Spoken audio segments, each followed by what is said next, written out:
Signor Sindaco, questa manifestazione è in ricordo del sacrificio di chi ha versato il suo sangue per l'italianità di queste terre. Sì, esatto, e ricordare soprattutto coloro che per liberare queste terre sacrificarono la loro vita, direi la loro giovane vita. E si tratta di carabinieri reali ai quali abbiamo intitolato una strada, ma abbiamo voluto ricordare anche tutti coloro che austriaci si arruolarono nell'esercito italiano e combatterono, cadendo proprio su queste cime per liberare la città di Gorizia. Quindi intitolare, come abbiamo fatto ai volontari Giuliano e Trentini, questa strada credo che sia un atto estremamente importante. Mi permetta, c'è sempre qualcuno che non ha rispetto delle vittime, cercando polemiche politiche della serie Granus Salis debole o assente. Ma non voglio dire questo, certamente una polemica che non ci voleva, una polemica che poteva essere evitata assolutamente.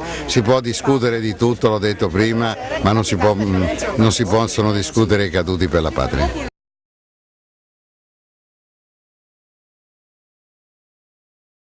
In occasione del ricordo della battaglia del Calvario, 19 luglio 1915, l'Associazione Radioamatori Carabinieri ha voluto organizzare un evento speciale, come ci spiega Dario Barbangelo, nome in codice India Victor 3 Tango Yankee Sierra, coordinatore regionale dell'associazione. Sentiamolo.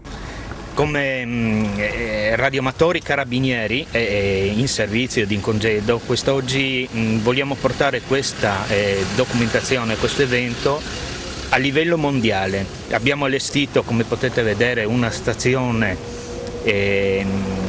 mobile che ci permette di collegare praticamente tutto l'emisfero terrestre, e dai primi collegamenti in questo momento siamo riusciti a collegare l'Europa oltre che alcuni italiani, e portiamo questo evento a conoscenza di tutti, con alla fine per ogni collegamento una cartolina particolare, speciale diciamo noi, per appunto ricordare questa giornata.